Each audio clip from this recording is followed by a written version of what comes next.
A silent predator falls from the clouds at 200 miles per hour. This is falconry, one of humanity's oldest and most mysterious partnerships. For thousands of years, people have forged incredible bonds with these winged hunters, a relationship built on trust, not force. By the end of this, you will understand the exact methods used to turn a wild spirit into a willing companion. We will uncover how ancient trainers first approached a creature of pure instinct, and why a medieval king might have sewn a bird's eyes shut. What does it take to earn the trust of the sky itself?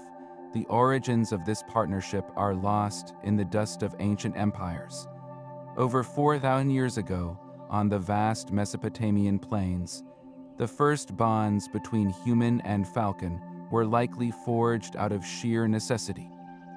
It began not as a royal pastime, but as a practical solution for survival. A hunter, watching a falcon strike its prey with breathtaking speed, would have seen an opportunity. Why not work with this master of the skies instead of competing against it?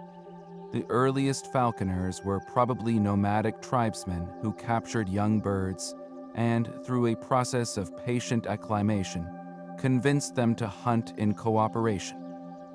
This was the birth of a revolutionary idea, that a wild predator could become a partner. From these humble, utilitarian beginnings, the practice evolved into something far grander. In ancient Persia, we find the first solid evidence of its rising status.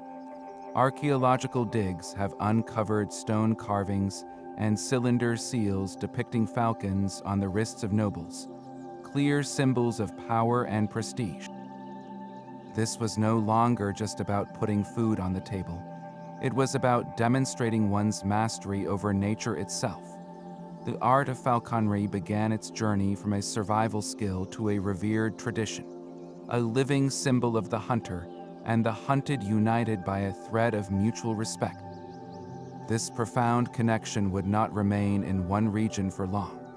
It was an idea too powerful to be contained, destined to spread along trade routes and through conquest, carried on the leather-gloved hands of kings and warriors across continents.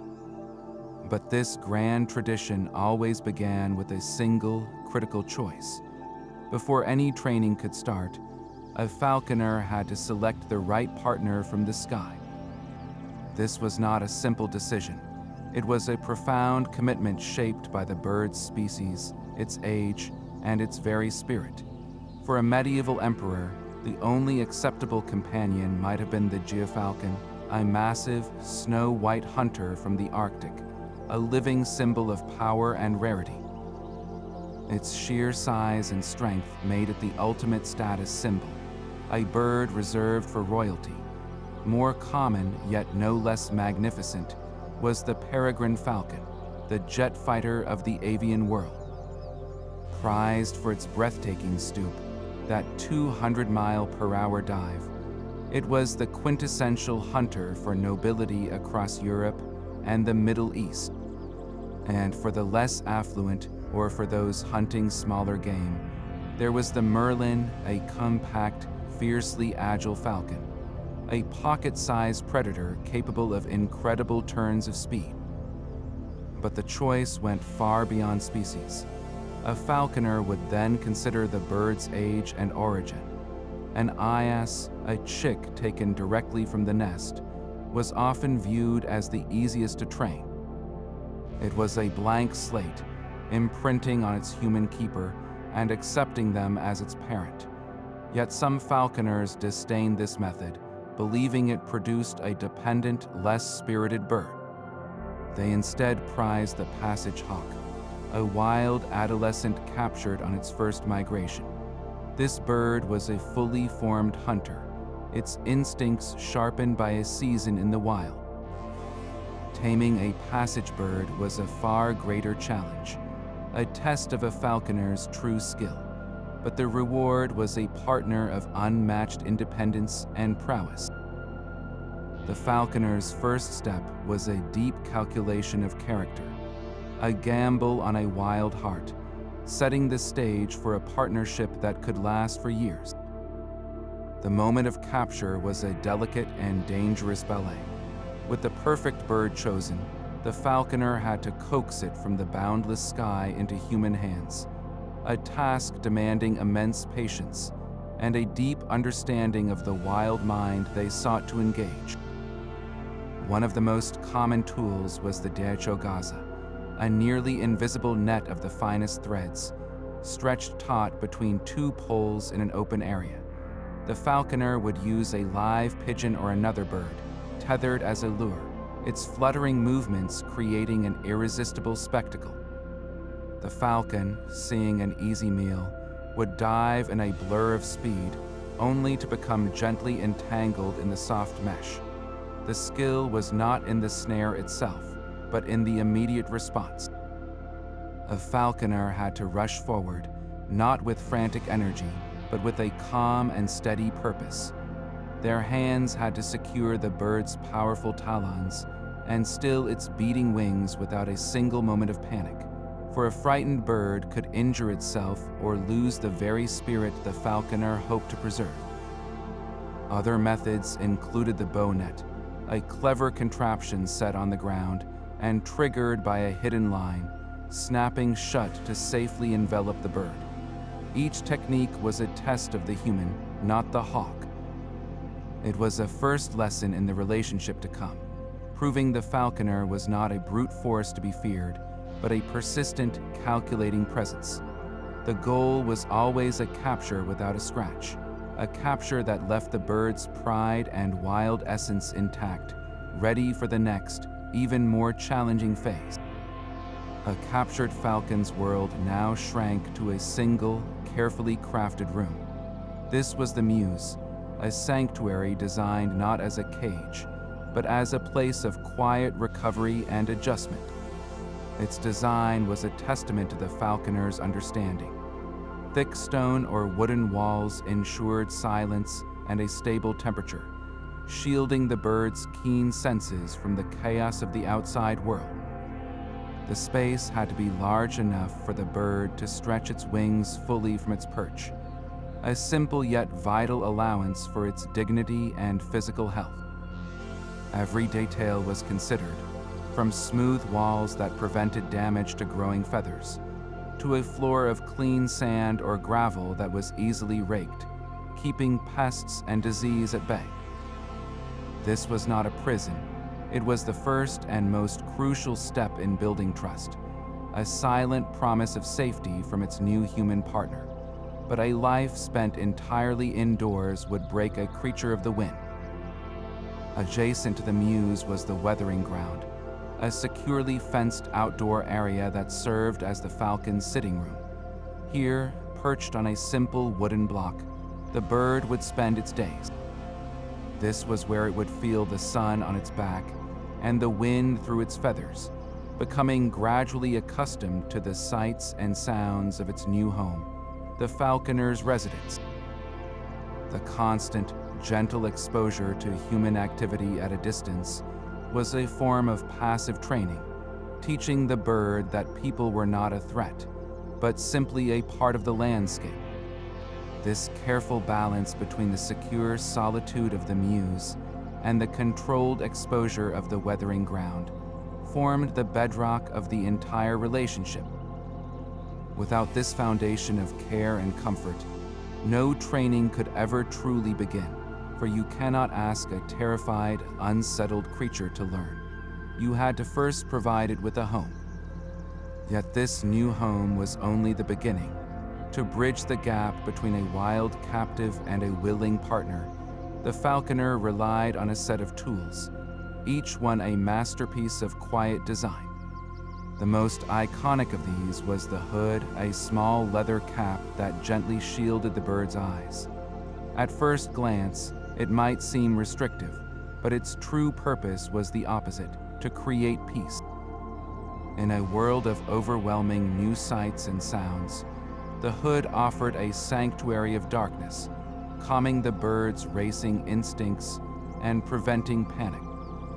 A hooded falcon could stand calmly on the glove, its heart rate slow, simply because it could not see the potential threats its mind would otherwise invent. This simple device was the key to all further interaction. Then came the jesses, the two short, supple straps of leather fastened securely around the bird's legs. These were not shackles, but handles of trust. They allowed the falconer to safely secure the bird to the glove, to move it, and to hold it without causing harm. The jesses connected to a swivel, a small metal ring that prevented the leash, the longer tether, from becoming a tangled, dangerous mess. This entire assembly, from the jesses to the swivel to the leash, was a system of gentle control, a way to keep the bird safe and close while its trust was still being earned. And for the first tentative flights, there was the creance. This was a long, strong line, sometimes over 100 feet in length, tied to the jesses. It was the falconer's safety net, allowing the bird to fly and stretch its wings, to feel the thrill of the air while still remaining connected. The creance was a promise of eventual freedom, a tangible line of faith that proved the falconer would not let the bird simply fly away and be lost. Each tool, from the calming hood to the liberating creance, was a carefully considered step in a long, patient conversation between two different kinds of intelligence. Even with the most carefully designed tools, some ancient falconers believed a wild spirit required a more drastic form of control. This was the practice of sealing, a method as controversial as it was ancient. To seal a falcon, a trainer would take a fine needle and thread and pass it through the bird's lower eyelids, pulling them together to temporarily sew the eyes shut. The goal was not cruelty, but a profound and forced disorientation. By plunging the bird into complete and sudden darkness, they aimed to break its will to flee, forcing it to rely entirely on the falconer for food and water, the only source of comfort in a sightless world. This technique, with roots deep in the Middle East, was seen by its practitioners as a necessary shortcut, a way to accelerate the taming of a passage hawk whose wild instincts were at their peak. They argued that a bird deprived of its most vital sense would become passive, easier to handle, and quicker to associate the falconer's hands with the relief of feeding. Yet from its earliest days, sealing was fraught with ethical conflict. Many falconers wrote scathing critiques of the practice, arguing that it broke the bird's spirit instead of earning its trust, creating a servile creature rather than a proud partner. The risks were immense. A single slip of the needle could cause permanent blindness or a dangerous infection. The debate over sealing highlighted a fundamental question at the heart of falconry. Was the goal to dominate a wild thing, or to build a partnership with it? Over centuries, the answer became clear as the gentle leather hood gradually replaced the threaded needle. The hood achieved the same calming effect, a controlled darkness, but without the pain, the risk, or the psychological violation. This evolution from sealing to hooding marks a critical shift in the human approach, a move away from forced submission and toward an invitation to cooperate. It was a quiet victory for empathy in the long, patient conversation between human and hawk. The quiet hours of manning were the true test of a falconer's spirit. This was the painstaking process where a wild bird learned to accept the one thing it feared most: human presence. The falconer would enter the mews, the bird secured to a heavy glove, and simply sit. For hours, day after day, they would remain motionless, a silent statue offering a secure perch. The goal was pure, passive exposure. The bird would initially bait, flinging itself from the glove in a frantic attempt to escape, only to be gently guided back by the tether. Over time, the frantic leaps would become less frequent, replaced by a wary stillness. Then came the first tentative touches. The falconer's bare hand would slowly approach, not to grab or restrain, but to gently stroke the bird's chest feathers with the back of a finger. This was not a petting motion. It was a deliberate, respectful contact, a way to say, "See, my touch is not a threat." All the while, the falconer would speak in low, soothing tones, a constant murmur of reassurance that slowly rewired the bird's instinctual fear. This was not a battle of wills. It was a conversation conducted in silence and subtle movement. Every calm minute spent together was a brick laid in the foundation of their partnership. The falcon learned that the glove meant safety, that the hand brought comfort, and that the human voice was a sound of calm, not danger. Without this deep, patient familiarity, no amount of training could ever compel a falcon to hunt for a human. It had to choose to do so willingly. Manning was the art of making that choice possible.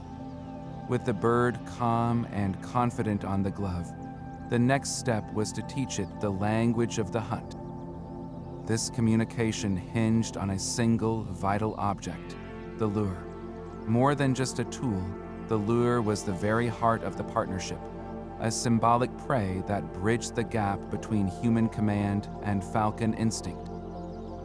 Its construction was simple yet brilliant, often just a pair of bird wings tied together in a diamond shape, or a leather pouch stuffed with meat. This was the falconer's promise, a guaranteed meal that mimicked the shape and reward of a successful kill. The training began at close range. The falconer would hold the bird on one hand and present the baited lure with the other, allowing the falcon to hop from the glove to feed. This simple action established a powerful connection. The lure equals food. Then the distance was slowly increased. The falconer would place the bird on its block, step back a few feet, and swing the lure in a wide, enticing circle. The movement was everything. It triggered the bird's deep-seated prey drive, that primal urge to chase. The falcon would launch from the block, fly the short distance, and strike the lure, being allowed to tear off a piece of meat as its reward. Over days and weeks, the falconer increased the distance 10 feet, then 20, then 50, always reinforcing the successful flight with that crucial piece of food. This was operant conditioning in its purest, most ancient form. The bird was not being forced, it was being persuaded. It learned that flying to the swinging lure resulted in a satisfying meal, a deal that honored its nature rather than suppressing it. A fully trained falcon responding to the lure was a breathtaking spectacle of precision. From 100 yards away, the bird would see the signal, a distant figure whirling the lure in a wide arc. It would turn in midair, tuck its wings, and become a feathered bullet aimed straight for the falconer's fist. The strike was precise, the talons gripping the lure with a soft thud. In that moment, the falconer had achieved the impossible. They had convinced a creature born for absolute freedom to willingly return. This controlled return was the cornerstone of the entire practice, the moment of trust that made everything else possible. It proved the bond was real, a partnership where both hunter and hunted received their just reward. The lure had taught the falcon to return, but it had not yet taught it to kill. That crucial lesson came in the stage known as entering, a delicate awakening of the bird's deepest instincts. Here, the falconer introduced the living quarry, the final piece of the puzzle that transformed a trained responder into an actual hunter. The process was a carefully orchestrated spectacle, designed to trigger the falcon's prey drive without overwhelming it. A common method involved a tethered pigeon, its wings often restrained by soft leather braces called buwits. The falconer would place the eager bird on the glove and approach the fluttering pigeon, allowing the falcon to see, hear, and smell the potential prey. The pigeon's movements were an irresistible trigger, a siren song of instinct that the falconer used to their advantage. In another approach, a fur-covered lure, often made from rabbit skin, was dragged along the ground, mimicking the erratic run of a small mammal. The goal was never a bloody first encounter. It was a controlled introduction, a way to say, "This is what we hunt, and I am the one who provides this opportunity." The falconer had to judge the bird's excitement perfectly. If the falcon was too timid, it would not engage, its spirit unawakened. If it was too aroused, it might strike with such ferocity that it injured itself on the tether or became frustrated by the restrained prey. Every aspect of the environment was managed to build a positive, powerful association. The thrill of the chase, the pinnacle of the falcon's existence, was now inextricably linked to the falconer's presence. The human was no longer just a source of food on a glove. They had become the conductor of the hunt, the one who unleashed the sky's most efficient predator. This was the ultimate persuasion, proving to the falcon that partnership yielded a greater reward than solitude ever could. All that careful preparation now culminated in a single, silent gesture. The falconer would stand in an open field, the bird perched heavily on the gloved fist. The crean's line, that reassuring thread of connection, lay coiled on the grass. With a deep, steadying breath, the falconer would unclip the swivel. For the first time since its capture, the bird was physically free. There was no line, no tether, nothing but the vast, open sky and the fragile bond of trust woven over countless hours in the mews. The falconer would then raise the arm, offering the bird the sky. The launch was never a gentle affair. It was a powerful thrust of muscle and will, a burst of energy that sent the falcon climbing into the air. Each beat of its wings was a hammer strike against the falconer's heart. This was the moment of absolute truth. Would the bird, now tasting its birthright of complete freedom, simply fly away and become a distant speck on the horizon, rendering all those weeks of patient work meaningless? Or would it remember the deal, the partnership, the promise of the lure? The falcon would often circle higher, gaining altitude, its head tilting as it surveyed the boundless world now available to it. The falconer stood below, a statue of hope and dread, completely powerless. Every second stretched into an eternity. Then the falconer would raise the lure and begin to swing it in that familiar, wide arc. This was the signal, the call to return. The world seemed to hold its breath. A successful return was not a slow, reluctant descent. It was a breathtaking act of faith from both parties. The falcon would tuck its wings and dive, a controlled meteor aimed directly at the falconer's fist. The strike was precise, the talons gripping the lure with a solid, satisfying thud. In that instant, the partnership was sealed. The falconer had not tamed the wild spirit, they had earned its allegiance. The bird had chosen to return, proving that the bond was stronger than the call of the untamed sky. This leap of faith, repeated successfully again and again, was the final, undeniable proof that a human could indeed converse with the wind. The true magic of falconry unfolded not in the training yard, but out in the open fields. This was the ultimate test, where weeks of patient work faced the unpredictable chaos of the wild. A typical hunt was a coordinated ballet of different species, all working in concert. The falconer, often mounted on horseback to cover more ground, would be accompanied by a loyal dog, usually a pointer or a spaniel. The dog's role was critical, its nose and low profile perfect for sniffing out and flushing game birds from their hiding places in the brush. This trio, human, hound, and hawk, formed a hunting unit of breathtaking efficiency. Each member played a distinct part, their skills intertwined to achieve a goal none could manage alone. The moment the dog locked into a point, its body rigid, the entire scene would freeze. The falconer would then unhood the falcon, releasing it into the sky. What happened next depended entirely on the bird's species and the deep instincts honed through its training. A peregrine falcon would not chase its prey low to the ground. Instead, it would climb, its powerful wings carrying it higher and higher in a series of spirals until it was a mere speck against the sun. This position was called waiting on. From that immense height, the falcon possessed a god's eye view of the landscape below.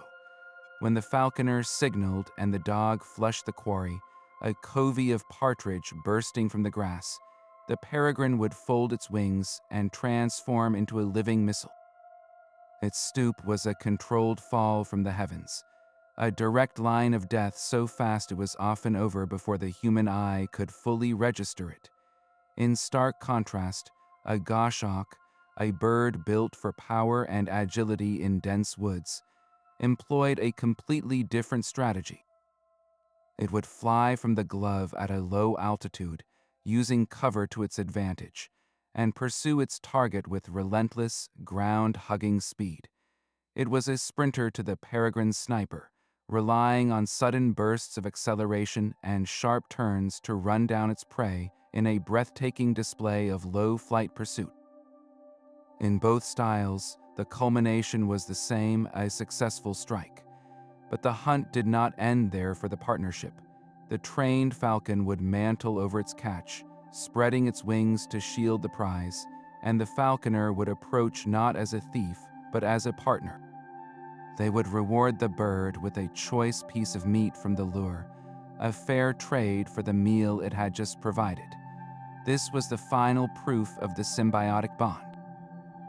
The falcon had its instinct to hunt fulfilled, the dog its drive to work satisfied, and the human, through respect and patience, had become a conductor of the wild, orchestrating a partnership as ancient as the wind itself. High above the field, a trained falcon could vanish in an instant. It might plunge into a dense forest after prey or disappear behind a hill during a mile-long stoop, leaving the falconer standing alone, their eyes desperately scanning an empty sky. This is where the smallest piece of equipment proved its immense worth, the bell, tied securely to the bird's leg with a soft leather strap called a bewit. This tiny instrument was the falconer's auditory lifeline. Its purpose was brilliantly simple, to turn an invisible bird into a ringing beacon. In thick woodland where a white feather could be utterly lost among the leaves, the persistent, gentle chime guided the falconer directly to their partner. After a spectacular dive, when the falcon might land far out of sight with its catch, the bell's sound revealed its exact location, turning a potential tragedy of loss into a predictable reunion. The creation of these bells was a specialized craft.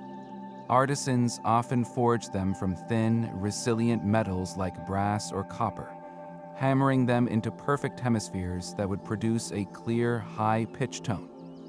The best falconry bells had two distinct tones, a primary ring and a softer secondary chime created by a tiny P inside, a dual note system that made the sound carry farther and stand out against the natural noises of the wind and rustling grass. Over time, a falconer would become deeply attuned to the specific sound of their own bell.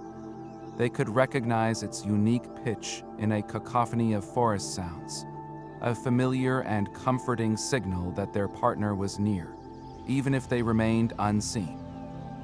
That tiny, ringing note was more than just a practical tool. It was an auditory tether, a constant whisper in the air that reaffirmed the bond between the earth-bound human and their emissary in the sky. Even the most magnificent falcon required a practical way to reach the hunt. For the grand expeditions of a noble lord, A single bird on a single glove was not enough. This was the purpose of the cadge, a simple yet ingenious wooden frame shaped like a large, shallow box. Its design was pure function, with sturdy bars running across the top where multiple falcons could be securely perched, their leashes fastened below. Carrying this precious cargo was the duty of the cadger, often the youngest or most junior falconer in the retinue. He would hoist the heavy frame onto his shoulders, becoming a living transport for a fortune in feathers and training. The image of a cadger moving through a field, a half-dozen hooded falcons swaying gently with each step, is a powerful snapshot of the medieval social order. The Lord himself would ride at the front, his own favorite bird perhaps resting on his personal glove, a symbol of his direct mastery. Behind him, the cadger walked, a humble but essential cog in a well-oiled machine. This was not a role of shame, but of honor and learning, a first step on the long path to becoming a master falconer. The entire procession, from the mounted nobility to the footmen and the hounds, was a carefully choreographed display of power and wealth. The cadge, in its quiet practicality, underscored a profound truth about falconry at this level. It was a spectacle of status as much as a method of hunting.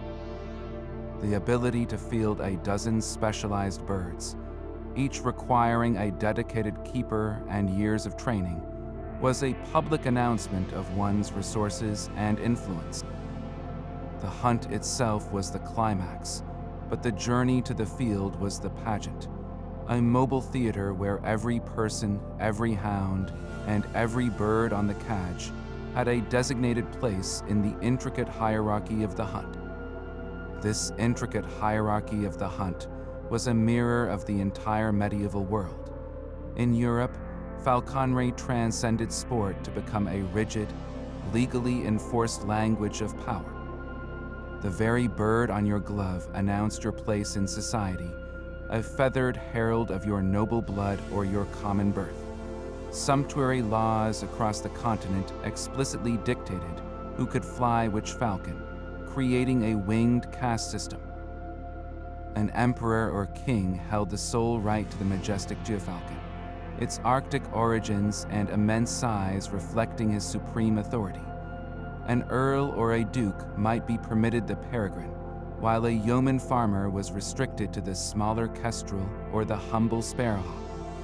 For a knight to be seen with a gerfalcon was not just a breach of etiquette, it was an act of social treason, a direct challenge to the crown itself. No one embodied this deep, scholarly passion more than the Holy Roman Emperor, Frederick II of Hohenstaufen. He was not merely an enthusiast, he was a revolutionary observer who spent decades questioning ancient wisdom. His masterpiece, De Art Venandi cum Avibus, or The Art of Hunting with Birds, was a staggering work of science born from his own meticulous experiments. He rejected old superstitions, insisting on direct observation of how birds actually lived, flew, and hunted. His book detailed everything from the construction of mews to the anatomy of a falcon's wing, cementing falconry not as a mere pastime, but as one of the highest expressions of aristocratic intellect and culture. Through his work, the partnership between human and hawk was elevated into a philosophical pursuit, a way to understand the very laws of nature from the most privileged vantage point on Earth. Far from the stately forests of Europe, the deserts of Arabia forged a different kind of falconer. Here, the partnership was not a symbol of royal privilege, but a matter of life and death. For the nomadic Bedouin, traversing an ocean of sand under a relentless sun, the falcon was not a pastime, it was a vital hunting partner. In a landscape where large game was scarce, the primary quarry was the haubare bustard, a large, fast-flying bird whose meat provided precious protein. Catching this wary prey on foot across open terrain was nearly impossible, but a falcon could engage it in its own element, the sky. The Bedouin falconer, often on camelback, would fly his saker falcon after the haubara in a dramatic, low-altitude pursuit. This was not a distant, ceremonial hunt observed from a comfortable distance. It was a direct collaboration for survival, where the success of the falcon meant a meal for the entire family. This fundamental necessity bred a relationship of immense respect. The falcon was a cherished member of the household, a provider worthy of the deepest care.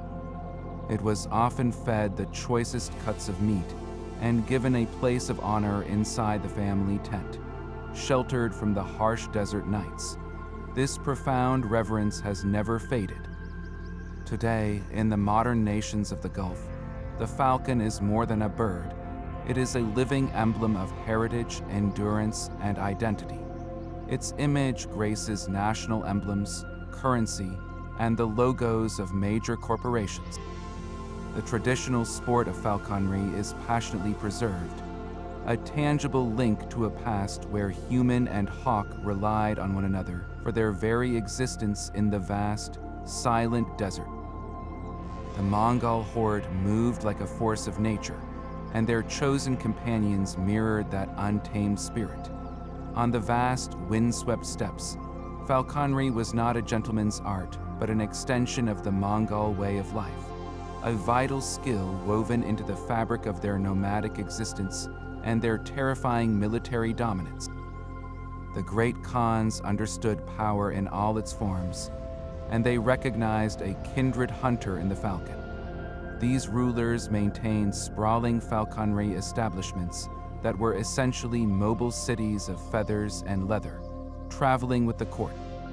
Kublai Khan, the legendary founder of China's Yuan dynasty, was said to employ over 10,000 falconers, a staggering number that reveals just how central this practice was to his imperial identity.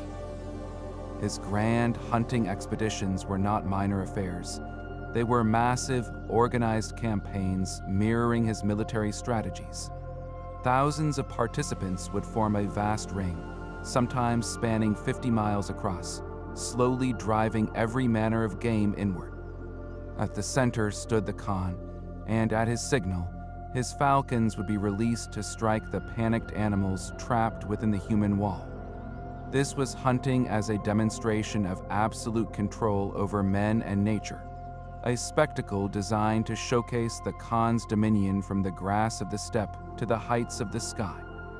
The Mongols prized two birds above all others: the saker falcon for its power and endurance in open country, and the fierce gyfalcon, a gift fit for an emperor that symbolized their reach into the farthest Arctic territories. For a people who lived in the saddle, the ability to hunt from the air provided a crucial advantage, supplementing their diet with fresh meat without ever needing to dismount or break stride. This seamless integration of falconry into their daily and military life became another tool of empire, a shared cultural touchstone that helped bind the conquered peoples of their vast territories, from the Middle East to the edges of Europe. When the Mongols moved, their feathered allies moved with them, proving that the bond between human and hawk could shape the course of history itself.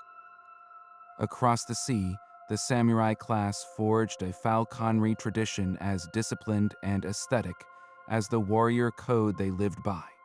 In Japan, this art was known as takagari, and it was far more than a simple hunt. It was a moving meditation, a physical expression of Bushido, the way of the warrior. For a samurai, the act of training and flying a falcon honed the same virtues required on the battlefield: patience, precision, and an unshakable calm in the face of chaos. The entire pursuit was imbued with a profound reverence for nature. A hunt was not just about the kill. It was a sacred interaction with the mountain spirits. Elaborate rituals and prayers preceded each expedition, asking permission from the gods of the forest to take a life. The samurai falconer saw himself not as a master over nature, but as a participant within a delicate spiritual balance. This philosophy extended to the birds themselves, often large northern goshawks valued for their power and aggressive low-flight hunting style, which mirrored the samurai's own preference for direct, close-quarters combat. The equipment reflected this unique aesthetic, with beautifully lacquered leather hoods and exquisitely carved jesses that were as much works of art as they were functional tools. In Takagari, every detail, from the way the bird was carried to the silence observed during the hunt, was a deliberate practice in mindfulness and control, transforming the falconry field into a dojo under the open sky. Meanwhile, in the heart of the Forbidden City, Chinese emperors engaged with falconry on a cosmic scale. Here, the practice was a divine rite and a demonstration of the emperor's role as the son of heaven, the crucial link between the celestial order and the earthly realm. The imperial falconry establishment was a vast, bureaucratic ministry, with precise ranks and titles for every official, from the master of the hawks down to the lowliest cadger. An emperor's grand hunt was a spectacular, almost theatrical production designed to illustrate his harmony with all living things and his absolute authority over them. These events involved thousands of beaters, soldiers, and attendants driving every manner of game, from deer to cranes, toward the emperor's position. When the Son of Heaven released his falcon, it was a symbolic act, a celestial predator dispatched by a terrestrial god to reaffirm the natural hierarchy.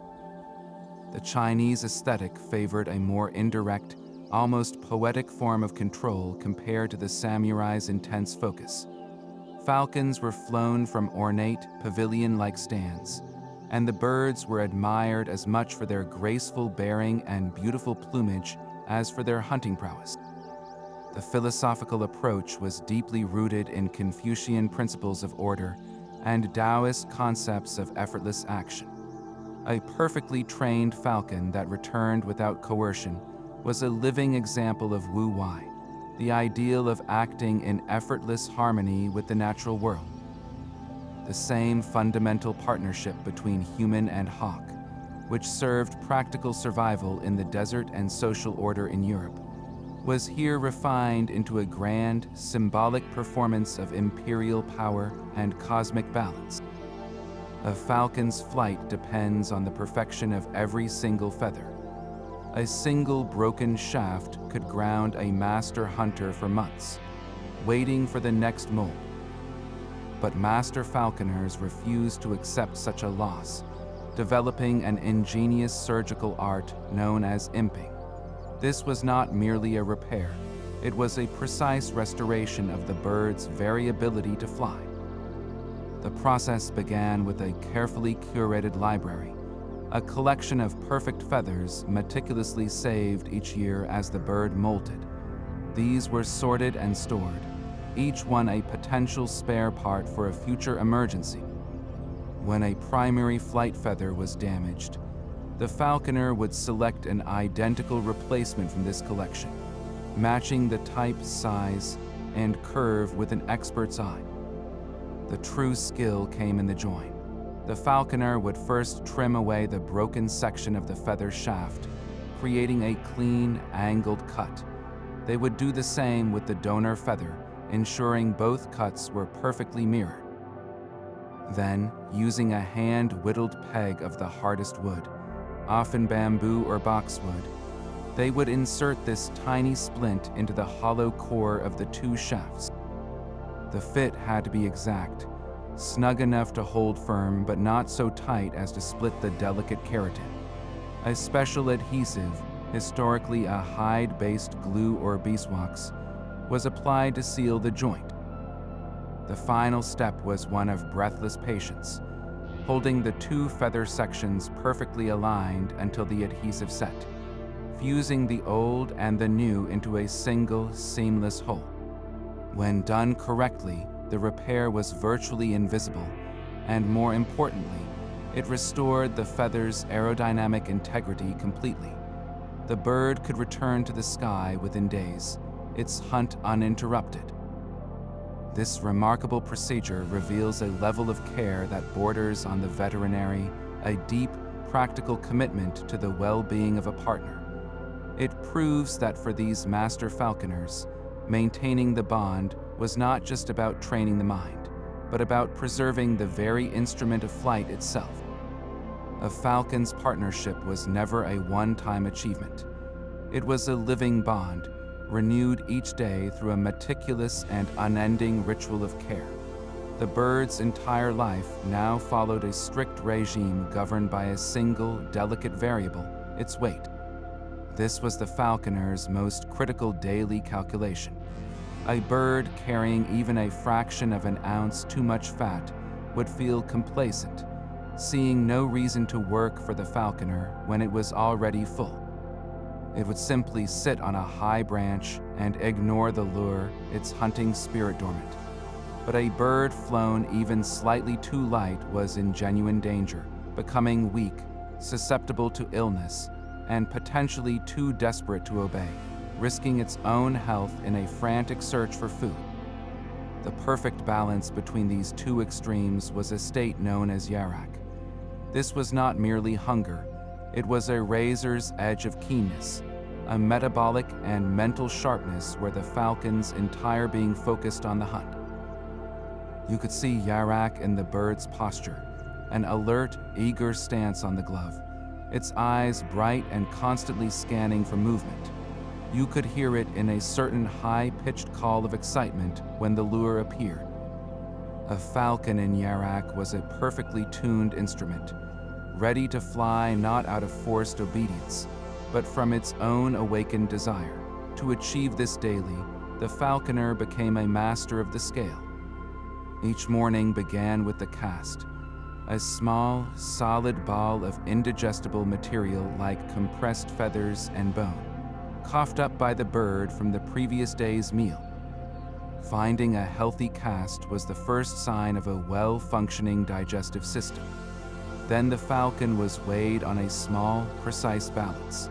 The falconer, keeping detailed records, knew the bird's exact flying weight, the magic number at which it consistently performed with vigor and returned reliably. The previous evening's meal was a carefully measured portion designed to bring the bird to that perfect point by morning. The diet itself was a science, consisting of the freshest, highest quality meat, often quail, pigeon, or lean beef, carefully stripped of excess fat. Hydration was provided not through an open bowl, which could soil feathers, but from a gentle spray of water from the falconer's fingers, mimicking dew and encouraging the bird to preen and maintain its vital waterproofing. This daily routine of weighing, feeding, and observing forged an almost intuitive connection. The falconer learned to read the subtlest signs in the bird's behavior, adjusting its rations based on the weather, the planned exertion of a hunt, or even the bird's mood. This was not ownership, it was stewardship, a continuous, gentle negotiation to keep a wild heart both healthy and willing, a partnership measured one careful ounce at a time. This silent dialogue between falconer and bird extended even to its most basic functions.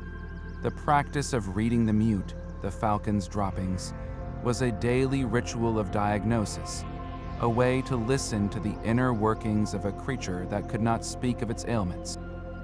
A healthy mute was a carefully layered composition.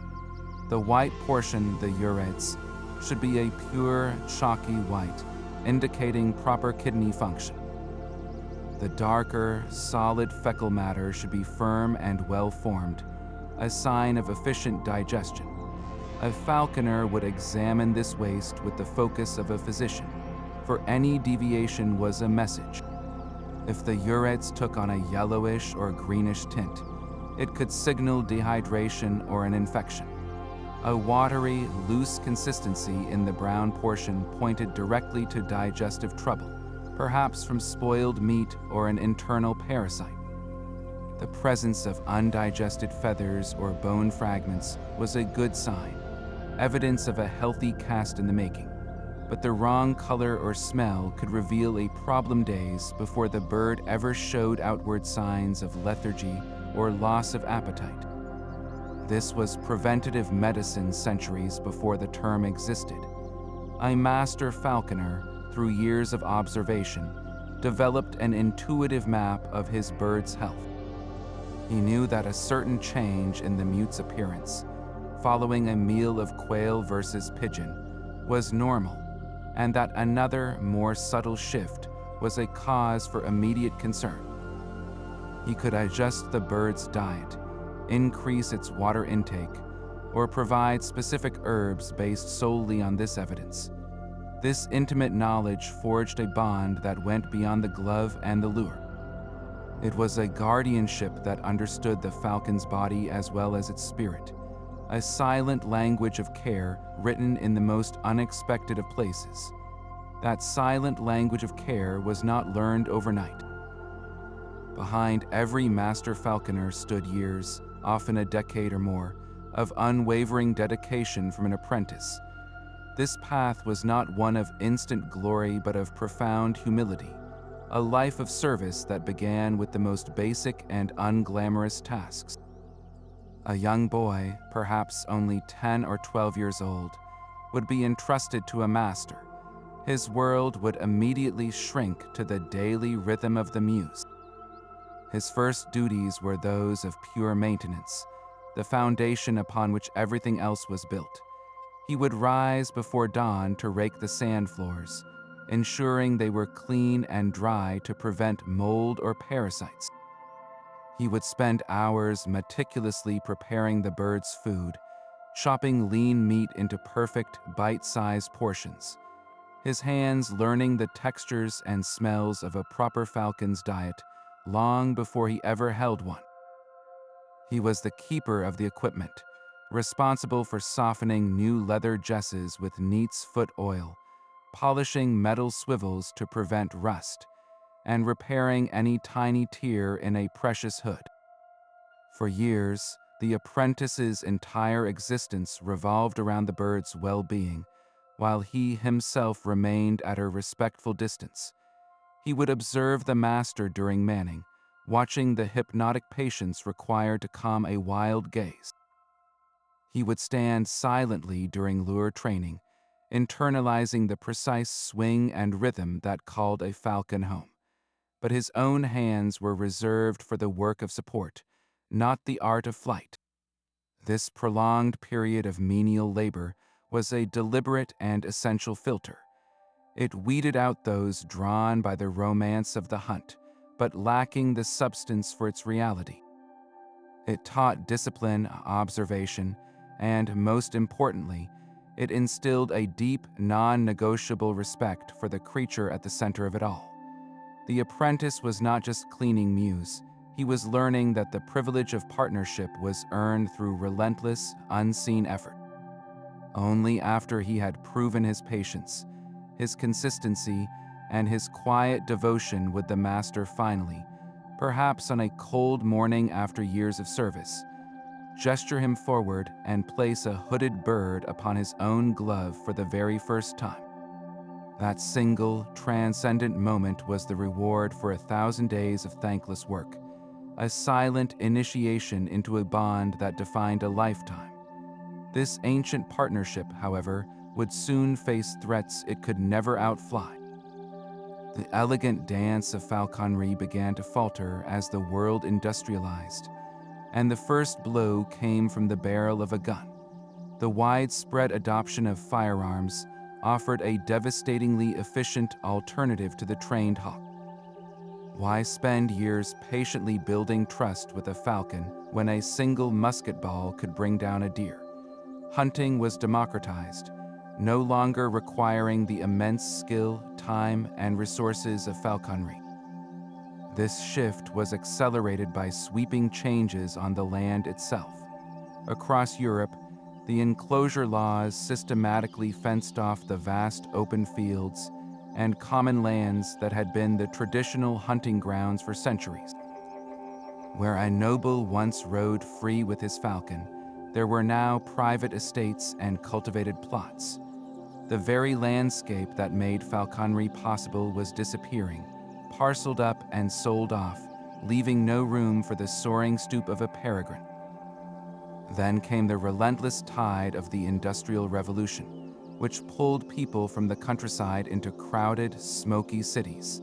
The deep generational knowledge of the land, the weather, and the birds began to fade from memory.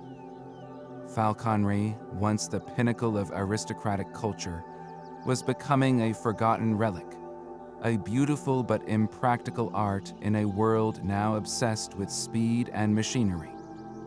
By the dawn of the 20th century, it seemed this thousands-year-old tradition was destined to vanish completely.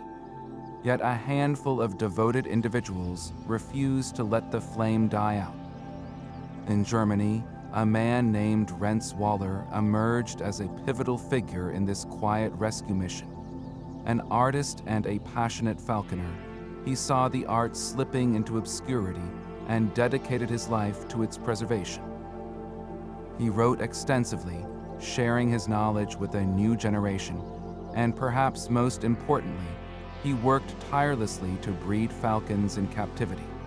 This was a revolutionary concept, offering a sustainable source of birds that did not rely on taking them from the wild, which was itself becoming increasingly scarce due to pesticides and habitat loss. Waller's work, and that of other pioneers across Europe and North America, coincided with a growing global conservation movement. People began to recognize the catastrophic impact of chemicals like DDT, which caused the eggshells of raptors to thin and collapse, pushing species like the peregrine falcon to the brink of extinction. Falconers were at the forefront of this battle, using their unique skills to breed these birds in aviaries and successfully reintroduce them to the wild. They were not just saving a sport, they were saving the very creatures at its heart. This profound shift from users of nature to its active guardians reshaped the entire philosophy of modern falconry. The ultimate affirmation of this revival came from the highest cultural authority in the world.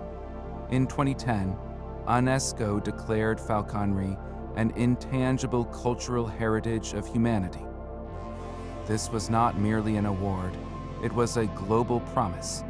The designation recognized falconry as a living tradition that promotes community, a deep respect for nature, and the preservation of a unique bond between humans and animals.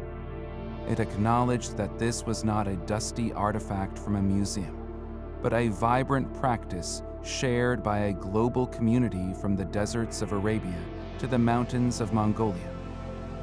This UNESCO shield has helped protect the tradition, ensuring that the ancient knowledge of manning, lure training, and imping is passed down, not as a secret, but as a shared human treasure. The centuries of patient work, the silent hours in the mews, the breathtaking sight of a falcon returning from the clouds, all of it was now safeguarded. The story of falconry is no longer one of decline, but of resilient adaptation, a testament to humanity's enduring desire to partner with the wild, ensuring the conversation between human and hawk will continue for generations still to come. The echo of that ancient bond now rings through the most modern of landscapes, from the crowded runways of international airports to the silent, sterile halls of breeding facilities. When the widespread use of the pesticide DDT brought the peregrine falcon to the edge of extinction, it was falconers who possessed the specialized knowledge to pull them back. They had spent centuries learning the intricacies of raptor behavior, diet, and reproduction. This was not just theoretical knowledge. It was a practical, hands-on understanding of how to care for a bird from egg to adulthood. Falconers pioneered captive breeding programs, creating a safe ark for a species that was vanishing from the wild. They knew how to manage the delicate process of artificial incubation, how to hand-raise chicks without the birds becoming imprinted on humans, and how to successfully hack back these captive-born fledglings into their natural habitats. The triumphant return of the peregrine is a conservation victory story written in large part by the very community that had once flown them, proving that the falconer's role had evolved from that of a partner in the hunt to a guardian of the species itself. This same deep understanding of a raptor's nature has been harnessed for a remarkably practical purpose in our crowded world. Airports face a constant and deadly threat from flocks of birds drawn to the open grasslands around the tarmac. A collision between a jet engine and a flock of geese can be catastrophic. Traditional methods of scaring birds away, like noisemakers, often lose their effectiveness as the birds become habituated. But they cannot grow accustomed to their own natural predator. Falconry-based bird abatement, or falconry for pest control, deploys trained hawks and falcons to patrol these spaces. The presence of a single predator patrolling the skies creates a landscape of fear that persuades entire flocks of starlings or gulls to find a new home. This is not about killing, it is about persuasion, a humane and deeply effective form of management that leverages an ancient instinct. You will find these working raptors at landfills, clearing gulls that spread waste, and in vineyards where they protect valuable grape crops from flocks of hungry starlings. The falcon, once the hunter for a king, now works as a skilled professional, its flight path clearing the way for airliners and safeguarding our food supply. This modern utility underscores a profound truth. The partnership forged on the Mesopotamian plains thousands of years ago remains as relevant and powerful today as it ever was. A timeless fusion of wild instinct and human ingenuity. The final transformation is a quiet miracle. A creature born to answer only the call of the wind now chooses to return to a human fist. This journey from wild-caught predator to willing partner is not a story of domination, but one of profound patience and earned respect. It is a testament to the power of understanding a different kind of mind, learning its language not with words, but with food, with calm presence, and with the rhythmic swing of a lure. Every step, from the first calm moment of manning to the heart-stopping first free flight, builds a bridge. Falconry is that rare and beautiful bridge between our world and the untamed wild, a partnership that proves we can connect with the most independent of spirits without breaking them. It reminds us that some of the most powerful bonds are built not by force, but by invitation. This ancient conversation between human and hawk is a historical mystery solved not with a key, but with trust, repeated day after patient day. We would love to hear from you. Have you ever had a close encounter with a bird of prey? Or does this partnership spark your curiosity? Share your thoughts and stories in the comments below. And if you want to join us for more journeys into the forgotten corners of history, be sure to subscribe.